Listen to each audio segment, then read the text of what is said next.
Welcome students. Previous lecture में हमने बात कर ली थी यहीं तक कि गैस स्तंभ के लिए जो तरंग होगी उसको इस तरह से रिप्रेजेंट कर रहे थे और उसमें जो तरंग का वेग होगा वो कितना आ रहा था रूट में k/ρ। k था गैस का घनत्व और k था आयतन प्रत्यास्थता गुणांक, ρ था गैस का घनत्व। ठीक है, इसमें फर्स्ट ए पॉइंट डाल देना, इसी में ही है आगे दाब तरंग।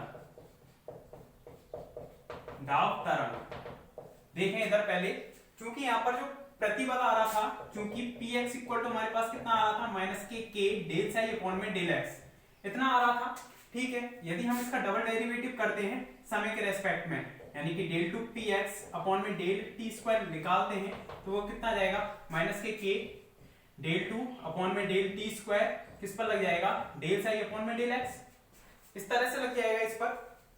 ठीक है, माइनस के अपने स्थान पर रखा, ये विस्थापन के रेस्पेक्ट में हो रहा है या दूरी के रेस्पेक्ट में हो रहा है या समय के रेस्पेक्ट में अवकलन हो रहा है। क्या अपन इसको ऐसे नहीं लिख सकते, क्या अपोजिट करके लिख सकते हैं, del two psi by del t square, इस तरह से नहीं लिख सकते क्या, क्योंकि क्रमविलय नियम का पालन करेगा इस तरह से। तो माइनस के किसी का भी किसी के से पहले भी कर सकते हैं, जैसे आपने पढ़ा होगा कि del two f del x del y, इसको अपन ऐसे भी लिख सकते हैं del two f del by del x, यानी कि इनको अगर हम y के रेस्पेक्ट में करके x के रेस्पेक्ट में करें या x के रेस्पेक्ट में करके y के रेस्पेक्ट में करें तो दोनों जो डेरिवेटिव आएंगे समान आएंगे। ठीक है, अब इसमें देखते हैं डेल अपॉन में कितना हो जाएगा ये del x del two psi by del t square, del two psi by del t square समीकरण 8 से कितने के बराबर है ये k/ρ del two psi by del x square के बराबर है, del two psi by del x square के बराबर है समीकरण 8 से। ठीक है, समीकरण 8 से इतना रख दिया हमने। अब माइनस के डेल अपॉन में डेल एक्स। ठीक है, इसमें अपन ने क्या किया 1/ρ डेल बाई डेल एक्स इस तरह से लिख दिया, या के ऐसे लिख दिया del psi by del x लिख सकते हैं, क्या ऐसे लिख सकते हैं। तो माइनस के डेल अपॉन में डेल एक्स यहां पर लिख दिया हमने डेल अपॉन में डेल एक्स। ठीक है, इस तरह से, और k/ρ del psi by del x इस तरह से भी तो लिख सकते हैं, k/ρ को अंदर लेंगे कांस्टेंट है ये, तो माइनस के डेल अपॉन में डेल एक्स, तो डेल अपॉन में del x k del psi upon del x कितने के बराबर है माइनस के px के बराबर है, तो माइनस के px अपॉन में रो इतना लिख सकते हैं। कौन सी समीकरण से, समीकरण इसको डाल देना 1, समीकरण 1 से। ठीक है, इस तरह से लिख दिया।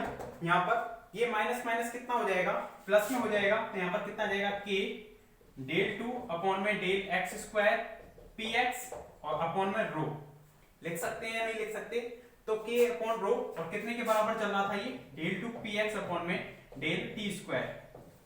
मतलब समीकरण 8 को हमने साई को केवल रिप्लेस किया है किससे, px से, क्योंकि दाब तरंग है उसमें दाब आना चाहिए। दाब क्या है, एक तरह से यहाँ पर प्रतिबल है वो दाब के रूप में ही लग रहा है, और दाब भी क्या होता है, प्रतिबल और दाब लगभग बराबर ही विमा होती हैं उनकी, लगभग क्या बराबर ही होते हैं।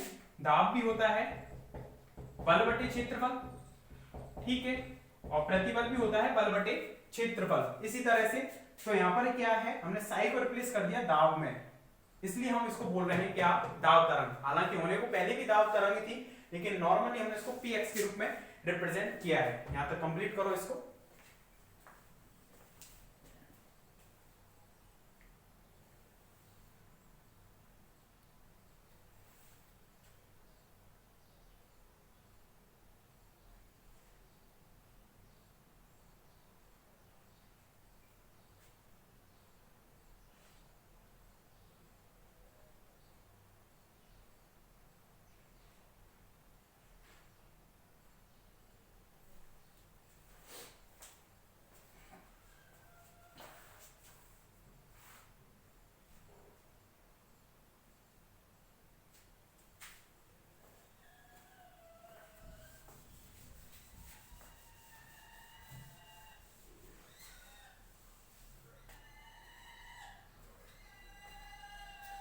इसके बाद सेकंड पॉइंट डाल देना बी, न्यूटन परिकल्पना।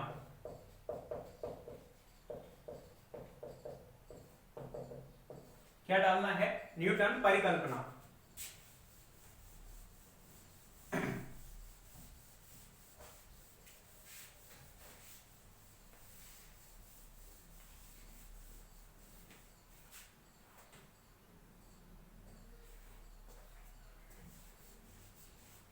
देखो न्यूटन परिकल्पना से मतलब क्या है, यहाँ पर उसमें गैस स्तंभ में क्या भरी हुई है, गैस भरी हुई है। माना गैस कौन सी है, आदर्श गैस है। तो माना आदर्श गैस के लिए, माना आदर्श गैस के लिए पीवी इक्वल टू एनआरटी समीकरण फॉलो होगी।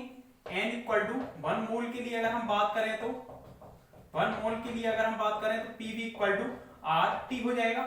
ठीक है, समतापी प्रक्रम के लिए यानी कि अगर हम उस पर दाब लगा रहे हैं और टेम्परेचर हमेशा कांस्टेंट बना हुआ है, समतापी प्रक्रम बना हुआ है, तो समतापी प्रक्रम के लिए टी का मान कैसा हो जाएगा, कांस्टेंट हो जाएगा। कि गैस में, स्तंभ में कोई भी गैस भरी हुई है और वो समतापी उसका क्या कर रहे हैं, प्रक्रम कर रहे हैं और उस पर प्रेशर लगाया, तब पूरे प्रोसेस के दौरान उसका टी क्या बना हुआ है, कांस्टेंट बना हुआ है। तो पीवी इक्वल टू कितना हो जाएगा, कांस्टेंट। पीवी इक्वल टू कितना हो जाएगा, कांस्टेंट हो जाएगा। ठीक है, अब अगर हम इसका डेरिवेटिव करते हैं, पीडीवी प्लस के वीडीपी इक्वल टू कितना आ जाएगा, कांस्टेंट आ जाएगा। ठीक है, तो P इक्वल टू यहां से कितना आ जाएगा, माइनस के वीडीपी अपॉन में डीवी, इस तरह से। तो P इक्वल टू कितना आ जाएगा, माइनस के डीपी अपॉन में डीवी अपॉन में वी, इस तरह से लिख सकते हैं। तो ये तो क्या है, दाब में परिवर्तन यानी कि प्रतिबल हो गया एक तरह से, प्रतिबल और दाब की विमा सेम है। और नीचे आयतन में परिवर्तन बटे प्रारंभिक आयतन यानी कि प्रतिबल अपॉन विकृति, और ऋणात्मक मान है क्योंकि दाब में क्या हो रही है, वहां पर कमी हो रही है। तो ये कितने के बराबर हो गया, के बराबर, क्योंकि प्रतिबल अपॉन विकृति और दाब है, ये आयतन में विकृति है। तो ये कौन सा हो जाएगा, आयतन प्रत्यास्थता गुणांक हो जाएगा। के हो जाएगा आयतन प्रत्यास्थता गुणांक। अरे होगा या नहीं होगा, क्योंकि आयतन प्रत्यास्थता आयतन में परिवर्तन की वजह से होता है। तो P इक्वल टू यहां से कितना आ गया, K आ गया। मतलब आयतन प्रत्यास्थता गुणांक वो कितने के बराबर होगा, P के बराबर होगा। किसके अकॉर्डिंग, समतापी प्रक्रम के अकॉर्डिंग, न्यूटन परिकल्पना के अकॉर्डिंग। अतः तरंग का वेग वो कितना था, v इक्वल टू रूट में k बाई रो, और k कितने के बराबर आया हमारा, p के बराबर। तो p अपॉन में रो, इस तरह से हमारे पास क्या आ जाएगी, ये तरंग की वेलोसिटी। लिखें इसको, पूछ लिया जाता है ये सिद्ध करने के लिए।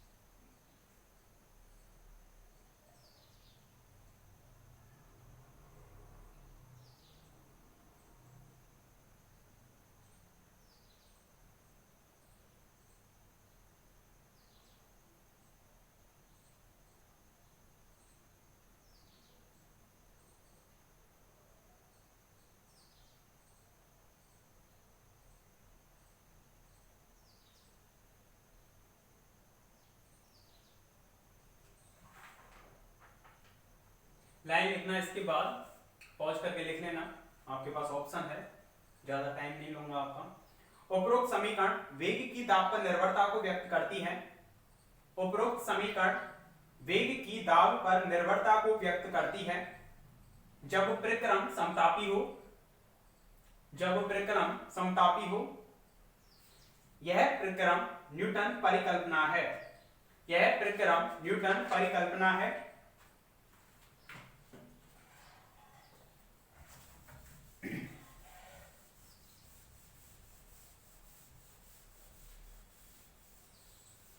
ठीक है, इसमें एक और पॉइंट है सी, लाप्लास संशोधन। लाप्लास संशोधन या लाप्लास परिकल्पना भी बोल सकते हैं इसको, लाप्लास संशोधन या लाप्लास परिकल्पना। देखो अगर कोई भी प्रक्रम, पहले हमने समतापी लिया था, अगर रुद्धोष्म लेता हूं, रुद्धोष्म प्रक्रम के लिए, कौन से प्रक्रम के लिए, रुद्धोष्म प्रक्रम के लिए आपने पढ़ा होगा कौन सी समीकरण यूज होती है, PV gamma equal to constant, मतलब कोई भी अगर प्रक्रम हो रहा है उस पूरे प्रक्रम के दौरान यदि उसकी दी गई ऊष्मा का मान कैसा बना हुआ है, कांस्टेंट बना हुआ है, तो उस प्रक्रम को बोलते हैं हम कौन सा प्रक्रम, रुद्धोष्म प्रक्रम। और रुद्धोष्म प्रक्रम के लिए प्रोसेस जो बताई वो किसने बताई थी, लाप्लास ने, इसलिए इसको लाप्लास बोल रहे हैं, लाप्लास संशोधन। तो PV gamma equal to constant, तो v के रेस्पेक्ट में, v के सापेक्ष अवकलन करने पर या पहले की तरह ही अवकलन कर दो नॉर्मली, कि p को स्थिर रखा, v का करेंगे v की पावर गामा, इसी तरह से v की पावर गामा को स्थिर रखा, p का कर दिया dp, और कांस्टेंट का कितना हो जाएगा 0। p इसका करोगे तो कितना आ जाएगा, गामा v की पावर में गामा -1, v और गामा में अंतर बनाकर चलना, ठीक है। और ये कितना हो जाएगा dv प्लस में v की पावर में gamma dp equal to 0, v की पावर p गामा v की पावर में गामा -1 dv इतना हो गया equal to minus K v की पावर में गामा dp, इस तरह से लिख सकते हैं। तो p इक्वल टू हमें पहले की तरह निकालना है, तो माइनस के v की पावर में गामा dp अपॉन में ये कितना हो जाएगा dv, इधर से ले गए अपन, तो गामा v की पावर में गामा माइनस के 1, ठीक है, ये v है ये गामा है। तो यहाँ पर p इक्वल टू कितना आ जाएगा हमारे पास, इसको ऊपर ले गए तो v की पावर माइनस गामा प्लस 1, तो v बचेगा v अपॉन में gamma dp by dv minus में, तो इसको अपन कितना लिख सकते हैं पहले की तरह कि 1 अपॉन गामा को तो स्थिर रखा, इसको लिख दिया अपन ने dp अपॉन में dv, v को नीचे लिया है, ठीक है, और ये ऋणात्मक, ठीक है। इस चीज को अपन कितना लिख सकते हैं, k आयतन प्रत्यास्थता गुणांक k लिख दिया अपॉन में कितना गामा, k अपॉन गामा, ये कितने के बराबर आया, p के बराबर, क्योंकि तरंग का वेग कितना होता है v equal to k by rho, तो यहाँ पर कितना आ जाएगा, ये k के स्थान पर कितना आ जाएगा p गामा, कितना चेंजेज आया इसमें, गामा का चेंजेज आया रुद्धोष्म प्रक्रम के लिए। पहले में केवल दाब था, इसमें दाब के साथ साथ गामा है, गामा को यहाँ पर क्या बोलते हैं, जहां गामा इक्वल टू होता है रुद्धोष्म निष्पत्ति, क्या बोलते हैं इसको, रुद्धोष्म निष्पत्ति। इसकी वैल्यू कितने के बराबर होती है, Cp अपॉन Cv के बराबर। थर्मो में पढ़ा होगा आपने ऊष्मागतिकी में 11th क्लास में, gamma equal to Cp upon Cv। नियत दाब पर विशिष्ट ऊष्मा, नियत आयतन पर विशिष्ट ऊष्मा का जो अनुपात है वो रुद्धोष्म निष्पत्ति कहलाता है। लिख दो पूरा इसको।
इस पे लिखना आगे, उपरोक्त समीकरण रुद्धोष्म प्रक्रम के लिए, उपरोक्त समीकरण रुद्धोष्म प्रक्रम के लिए वेग की दाब पर निर्भरता को व्यक्त करती है।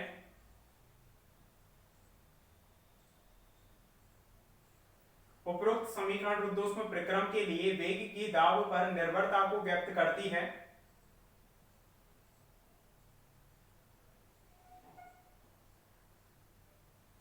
जिसे लाप्लास संशोधन कहते हैं, जिसे लाप्लास संशोधन कहते हैं।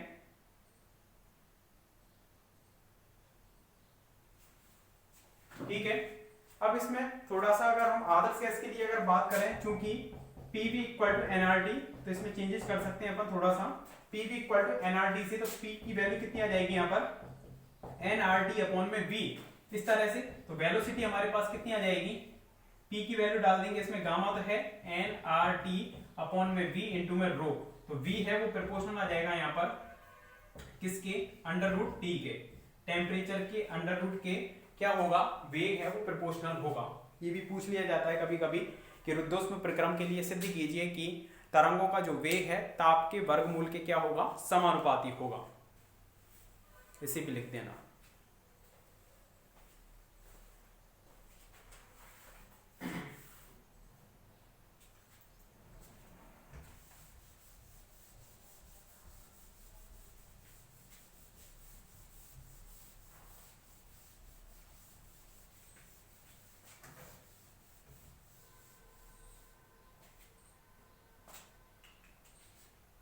इसके बाद हेडिंग डालना नेक्स्ट अलग से है, ये गोलीय तरंगे, गोलीय तरंगे, स्पेरिकल वेव, स्पेरिकल वेव्स।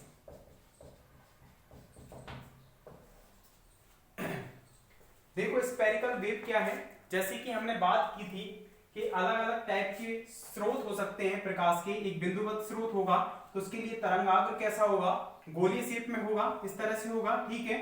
अगर कोई भी स्रोत रेखिक रूप में है तो उसके लिए जो प्रकाशित स्रोत है उसके लिए तरंगाग्र कैसा हो जाएगा, बेलनाकार शेप में हो जाएगा। तो बिंदुवत स्रोत के लिए तरंगाग्र कैसा है, गोलीय है। तो ये वाले जो स्रोत से उत्पन्न तरंगे हैं, जो तरंगे यहाँ पर उत्पन्न होंगी, उन तरंगों को हम बोलते हैं कौन सी वेव्स, स्पेरिकल वेव, ठीक है। एक बिंदुवत स्रोत से जो तरंगे उत्पन्न होंगी वहां पर उन तरंगों को बोला जाएगा गोलीय तरंग, स्पेरिकल वेव, क्योंकि उनके लिए जो तरंगाग्र होगा वो कैसी शेप में होगा, गोलीय शेप में होगा, जबकि रेखिक के लिए सिलेंड्रिकल वेव्स होंगी, यानी कि बेलनीय तरंगे होंगी। तो गोलीय तरंगों के लिए हमें समीकरण निकालना है। नॉर्मली किसी भी तरंग का जो समीकरण है वो आप कैसे लिखते हो, psi equal to a sine omega T minus के वेक्टर डॉट आर वेक्टर, त्रिविम में लिखेंगे क्योंकि गोला कैसी आकृति होता है, त्रिविमीय आकृति का होता है। तो उसके लिए तरंग की समीकरण किस तरह से लिखी जाएगी, psi equal to a sine omega T minus के vector dot are vector. A क्या है यहाँ पर, जहां ए क्या है, तरंग का आयाम, ए क्या है, तरंग का आयाम। अब देखना, चूंकि जो इंटेंसिटी होती है, तीव्रता, तीव्रता है वो प्रोपोर्शनल होती है किसके, आयाम के स्क्वायर के, यानी कि ए स्क्वायर के भी प्रोपोर्शनल होती है तीव्रता, यानी कि आई इंटेंसिटी वो प्रोपोर्शनल होती है ए स्क्वायर के। और जो तीव्रता है उसको अपन नॉर्मली लिखते कैसे हैं, तीव्रता बोलते कैसे किसे हैं, इंटेंसिटी, कि एकांक सेकंड में एकांक क्षेत्रफल पर आरोपित ऊर्जा, कि एकांक सेकंड में एकांक क्षेत्रफल पर जितनी ऊर्जा आरोपित हो रही है उसी को हम क्या बोलते हैं, इंटेंसिटी। जितने ज्यादा फोटॉन्स आरोपित हो रहे होंगे उतनी ही ज्यादा क्या होगी, तीव्रता होगी। तो ऊर्जा का मात्रक, यानी कि हमने मान लिया कि किसी क्षेत्रफल पर W जूल पर सेकंड ऊर्जा है वो आरोपित हो रही है, किसी गोलीय पृष्ठ है उस पर कितनी ऊष्मा है या ऊर्जा है आरोपित हो रही है, W जूल पर सेकंड। तो यानी कि W जूल पर सेकंड हो गया, इकाई सेकंड में आरोपित ऊर्जा हो गया। और किसको इकाई करना है, क्षेत्रफल को, तो गोले का क्षेत्रफल कितना हो जाएगा, 4 पाई आर स्क्वायर, यानी कि इंटेंसिटी यहां से प्रोपोर्शनल आ जाएगी 1 अपॉन आर स्क्वायर। यहां पर तीव्रता है प्रोपोर्शनल 1 अपॉन आर स्क्वायर, यहां पर तीव्रता है ए स्क्वायर। तो दोनों से समीकरण 1 व 2 से अपन ये लिख सकते हैं कि ए स्क्वायर है वो प्रोपोर्शनल होगा 1 अपॉन आर स्क्वायर के। जब ये इसके प्रोपोर्शनल है, ये इसके प्रोपोर्शनल है, तो लिख सकते हैं ए स्क्वायर प्रोपोर्शनल होगा 1 अपॉन आर स्क्वायर के, यानी कि ए है वो होगा प्रोपोर्शनल 1 पाई आर के, ठीक है। तो a इक्वल टू कांस्टेंट आएगा 1, उसको हमने बोल दिया कैपिटल A अपॉन आर। तो जो आयाम है वो हमारे पास कितना आ गया, कैपिटल A अपॉन आर। तो समीकरण, इसको 2 कर दो, इसको 3, इसको 1, ठीक है। तो समीकरण इसको 4 कर दिया, तो कितना हो जाएगा हमारे पास, समीकरण 4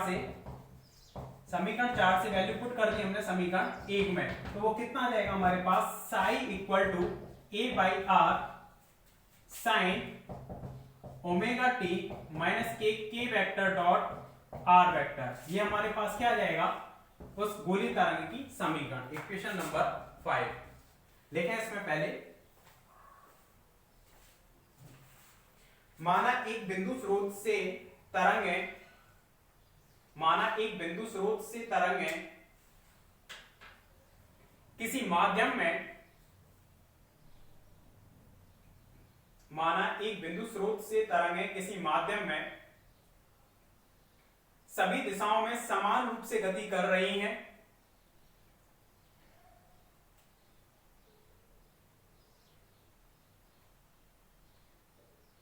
अर्थात तरंगों का वेग सभी दिशाओं में समान है, अर्थात तरंगों का वेग सभी दिशाओं में समान है,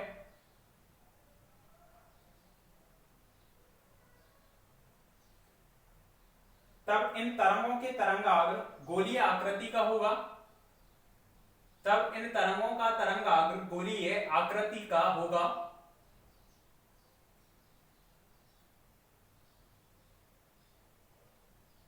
इसलिए इन तरंगों को गोलीय तरंगें कहते हैं, इसलिए इन तरंगों को गोलीय तरंगें कहते हैं।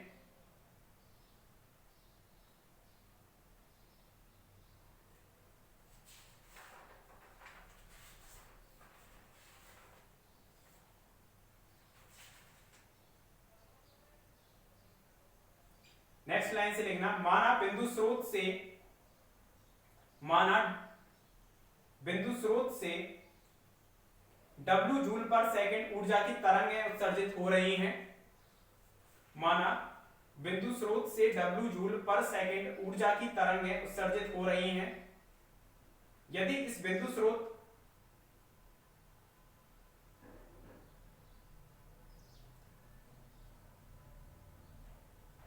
यदि इस बिंदु स्रोत को, यदि इस बिंदु स्रोत को केंद्र मानकर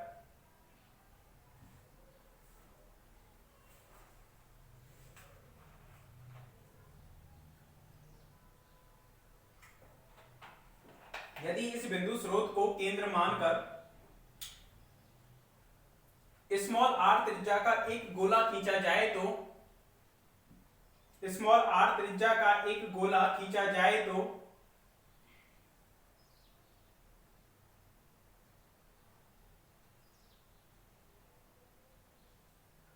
गोले के पृष्ठ पर आपतित तीव्रता निम्न होगी, तो गोले के पृष्ठ पर आपतित तीव्रता निम्न होगी,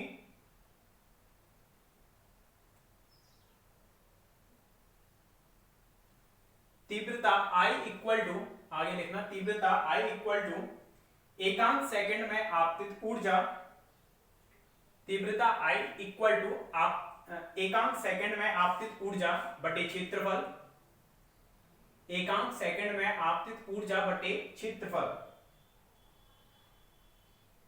I इक्वल टू लिख देना W/4πr², क्योंकि ऊर्जा है वो पर सेकंड है, समय को तो इकाई कर ही रखा है हमने, क्षेत्रफल का भाग दे दिया, गोले का क्षेत्रफल कितना होता है 4πr², तो I प्रोपोर्शनल हो जाएगा 1/r², तो I प्रोपोर्शनल हो जाएगा 1/r², ठीक है, इसको लिखना पहले 1/r², एवं करके इसको लिख देना, तीव्रता I है वो प्रोपोर्शनल होगा आयाम के स्क्वायर यानी कि a² के, आयाम का स्क्वायर यानी a² के। इक्वेशन नंबर 2, समीकरण 1 व 2 से इसको लिख देना समीकरण नंबर 3, इस तरह से सेट कर दो उसको। इक्वेशन नंबर 3,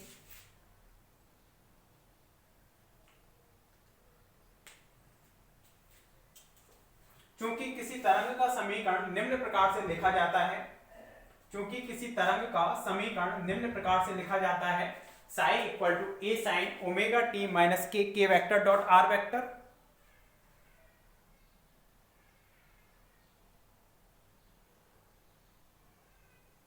तब समीकरण 3 से मान रखने पर, तब समीकरण 3 से मान रखने पर, मतलब एक कांस्टेंट तो आ ही रहा है अपॉन में r, जो गोला होगा उस स्फेरिकल वेव के लिए जो रेडियस हमने मानी है, उस बिंदु को केंद्र मानते हुए r रेडियस का हमने क्या बनाया था, गोला बनाया था, उस गोले की त्रिज्या का और क्या लग जाएगा, यहाँ पर भाग लग जाएगा। चित्र को बना लेना, ठीक है। इस तरह से गोलीय जो तरंग है उसके लिए जो समीकरण लिखी जाएगी a upon r sine omega T minus के वेक्टर डॉट आर वेक्टर के फॉर्म में लिखी जाएगी। इस लेक्चर में इतना ही है, आगे पढ़ेंगे नेक्स्ट लेक्चर में। Okay, thank you.